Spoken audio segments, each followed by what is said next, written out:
panibagong araw, panibagong vlog. Ano? Tara? At eto nga, alauna na nga ng madaling araw pero may naisip si Mahal. Ang magluto ng champurado.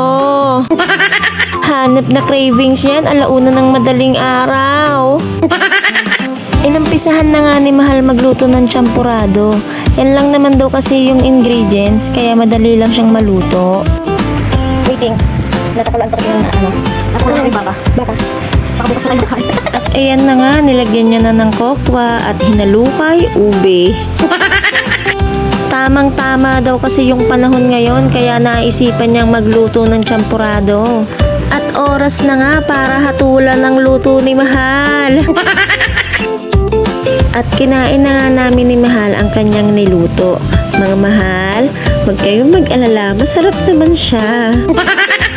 Sa susunod, patitikman daw kayo ni Mahal ang kanyang luto.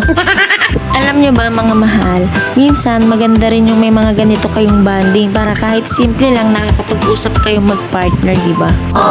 Kasi diba minsan, sobrang busy natin sa mga work kaya parang wala na tayong time para makipag-usap sa mga partner natin. Kaya kapag may mga ganitong pagkakataon, sabayan nyo na yung mga partner nyo kahit parang may mga saltik. At least kahit sa mga ganitong pagkakataon, meron kayong mga time sa isa't isa, diba? At ayan, tapos na nga kaming kumain ni Mahal. Dan cravings na kami. Kaya kayo, minsan, try nyo na din. Sa susunod ulit, bye-bye!